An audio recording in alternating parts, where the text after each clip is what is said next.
complementando o último vídeo que a gente fez sobre renda variável, novamente com o Nilson.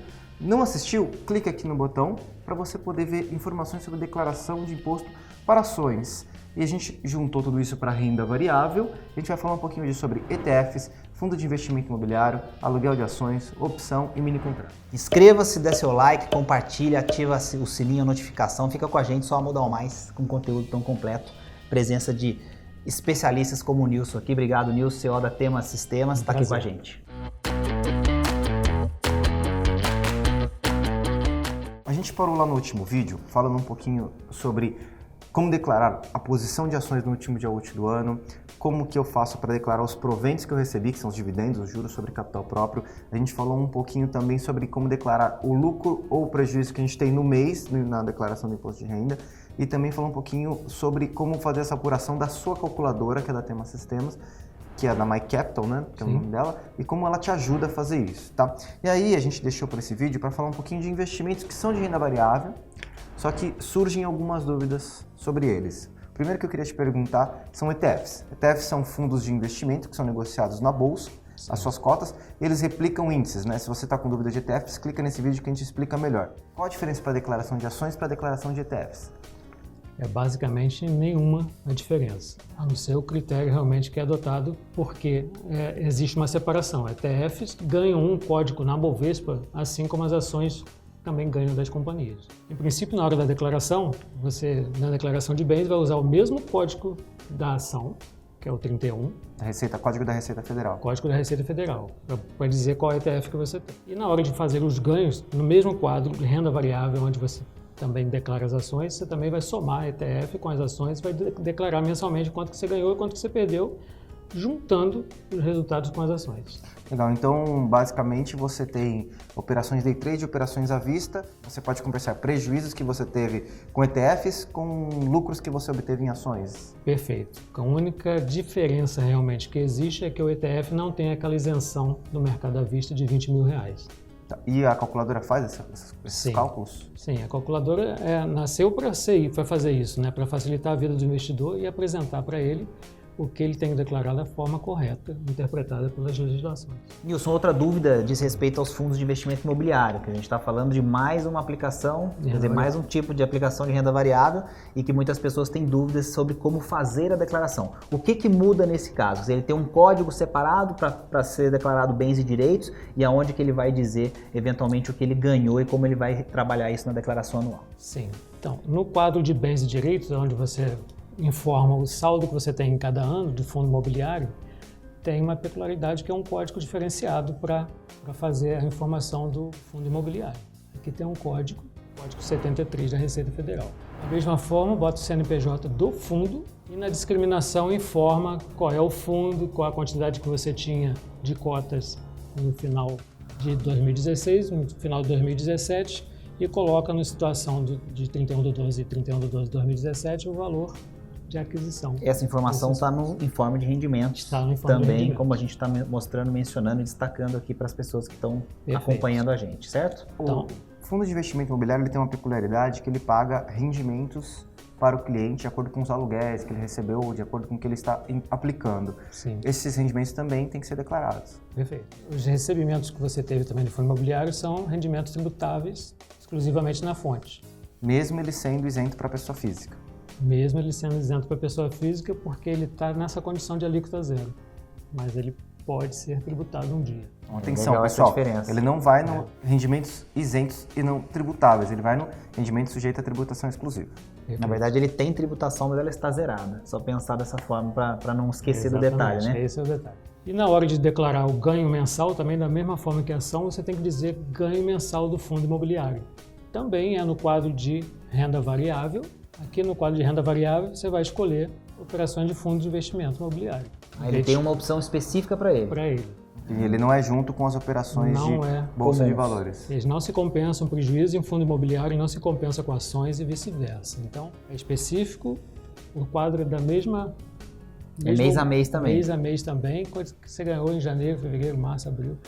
quanto foi retido na fonte. Isso daí não é o ganho dos rendimentos, é o ganho que você obteve na compra e na venda, né? Alienação. Na compra com relação ao valor que você vendeu. Perfeito. Legal. O ganho que você recebeu é lá no quadro de rendimentos exclusivos na fonte. Legal. Indo agora para um outro tema de muita polêmica, são opções. Sim. Opções, ele também você pode declarar a posição que você tem no último dia útil do ano. E uma dúvida muito comum é se eu estou vendido em opções no último dia útil do ano. Como eu declaro minha posição negativa? Perfeito. Então, primeiramente, na posição positiva. A posição positiva de um mercado de ações é igualzinho uma renda, é igualzinho a posição de mercado à vista. Você diz a opção que você tem, que você está comprado, e o preço de aquisição da mesma forma. Quando você reverte essa posição e tem um ganho, também declara da mesma forma, fazendo as compensações como no mercado à vista.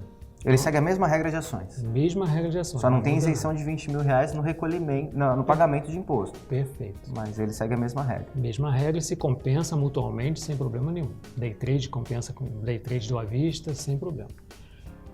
A questão do mercado de ações, quando ela está vendida, é que você não tem aonde colocar, porque não precisa ser colocado. Porque supõe-se, aí é por analogia, que se você vendeu, você recebeu um dinheiro, esse dinheiro você aplicou em alguma coisa. Então você está declarando o dinheiro que você tem porque recebeu de alguma forma na declaração de bens.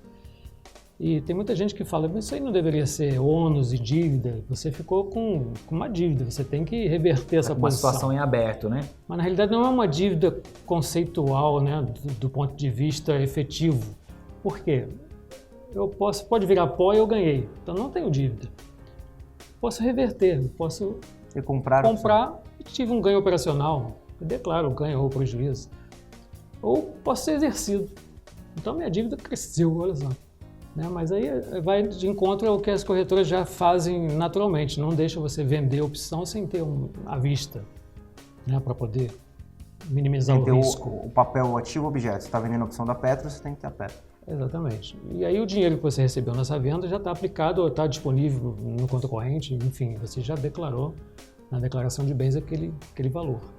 Então, a dúvida que você mencionou é cruel, porque parece que você tem uma dívida, mas no caso de ação você não tem essa dívida. Então eu não declaro a posição vendida na Não declara, porque supõe-se que o dinheiro que você recebeu já está declarado. Ele está aparecendo, exatamente, ele já está aparecendo na sua declaração em outra forma, né? Exatamente. Fora isso, o resto é igual ações. Igual ações. Uma observação a ser feita. Na hora de declarar, usar o código 74, que é o código de aplicações em fundos, e não o 31 de ação. Então isso quando eu estou declarando a minha posição no último dia útil do ano, eu não uso o mesmo código de ações que é o 31, eu uso o 74. Uma dúvida muito comum de mini contrato de índice, mini contrato de dólar e contratos cheios de índice e de dólar, que são operações no mercado futuro. O famoso BMF, né? O famoso BMF. Perfeito. A alíquota é a mesma, né? Sim. Imposto de renda, 15% para operações normais e 20% para day trade. Perfeito. Na declaração muda alguma coisa nesse caso, Nilson?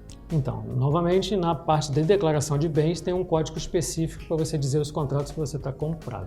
Então, para você fazer a declaração, você vai fazer a declaração da mesma forma que ações, na bens e direitos, da posição que eu tenho no último dia útil do ano, e aí eu coloco o código 99?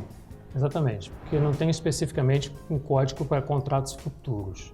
Então, a gente usa o 99 e discrimina no dado do bem que tipo de contrato que você está posicionado.